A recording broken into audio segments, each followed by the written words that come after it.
Thokozani makhehla, thokozani bogogo, Moyane Nkosi futhi. Ngithi akubeni kuhle. Today sikhuluma ngomuthi othakuwe umoyana, ohlanganiswe umoyana. So ngikusho njalo ke imithi sihlanganisa ngendlela eziningi ezihlukahlukene. Angeke sihlanganise ngokufana ngoba imfundiso zethu ayifani zonke. So ngokusho njalo ke today sikhuluma ngoThandeka, right? So lo muthi lo ngohlanganise emaphupheni cala before ngizokwazi ukuthi ngohlanganise ngezandla and in a physical form. So ke ihamba ngokuthi ke manje lo muthi lo susebenzisa kakhulu ebantwini besilisa, susebenzisa kakhulu ebantwini besifazane, sisebenzisa kakhulukazi emndenini. Usebenzisa ngenye indlela ke manje ukuthi ube umuntu othandekayo ebantwini, ube umuntu obonakalayo ebantwini. So na ukuthi ke manje nanoma ufike endaweni ungabi naleso sichitho leso sokuthi ke manje unesichitho senzondo, abantu bayakuzonda ngisho nomndeni wakho uqobo lokho nje abakufuni next like nje you are the black sheep of the family.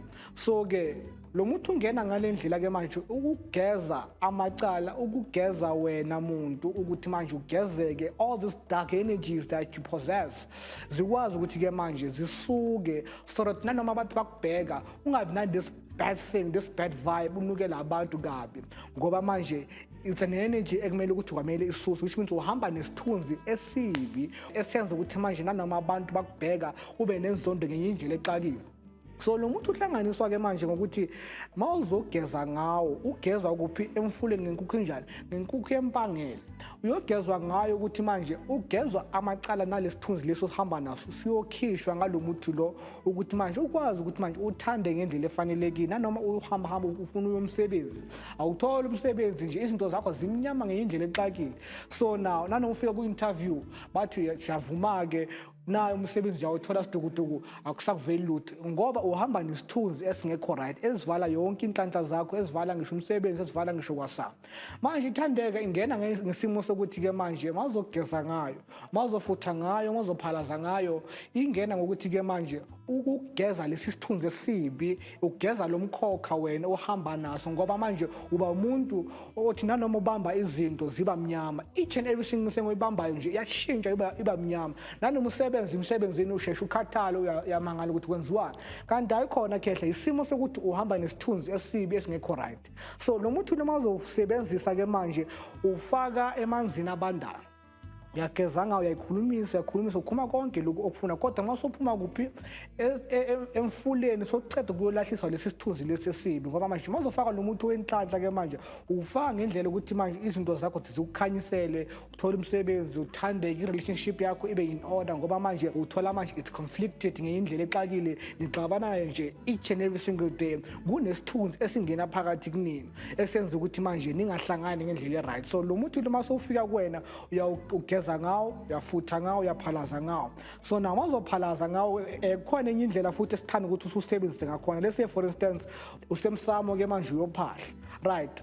Uzobeka lo muthi lo esimoni somsamo wakho bese ke obhala la igama lomuntu ubhala isimo sokuthi ke manje umsebenzi lo ufuna ukuthi uyakuphi. Now urepha ngephepha, ufake ephepheni, urepha ngephepha, sokugezile, sokucedile, sokufuthile, sokucedile ukufuthi, sokuceda ukwenzani, ufake ephepheni ke manje uzoshisa nale gama leli. Umnotha wakhona uhamba ubeka isandleni bese uyawuphephethela. For instance I'm going for an interview, ngiyahamba ke manje ngi-interview kanje ngicela ukuthi ngibuye nguphethe lo msebenzi, ayithonke ngisho or nyaka usibani siyaxabana ngendlela ngicima lo mlilo phakathi kuthina uphele nje kuzwakala.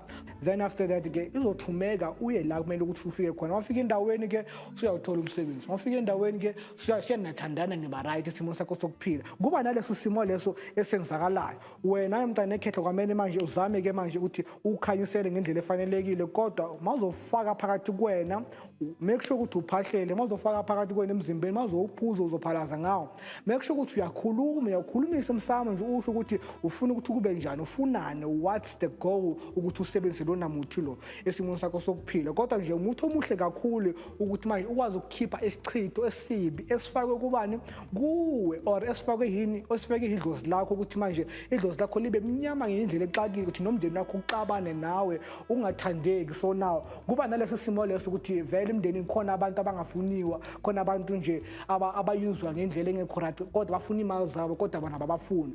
So lo muthi ufika ngalendlela ukuthi uthandeke, ube nesithunzi, ubonakala nakini, ubonakala ngisho nasemphakathini. So kuba kuhle ke mawenza njalo ukuthi manje usebenzise, uphalaze ngawo, ufuthe ngawo. Yakwazi ke manje usebenzisa abantu abasebenzayo, yakwazi ukuthi usebenzise abantu abazama kwakho umuzi, meaning that they want to build a house for themselves, they want to have a proper relationship. So now yakwazi ukuthi usebenzise nasekhaya ukuthi umndeni wakho ubone ngendlela valuable, ubone ngendlela ebonakalayo ukuthi manje ingahlezi nixabana ngezinto ezingekho right. Ushintshe futhi ke manje uhambe ke ufuna ukuthi manje ufuna uba yisoka, uyakwazi manje usebenzise, ungene endaweni ubonakale ube right. Kodwa nje kakhulukazi usebenzisa abantu abafuna imisebenzi, abafuna inhlanhla, abafuna ukubonakala emphakathini, bese kuyazwakala. Akubeni kuhle, thokozani.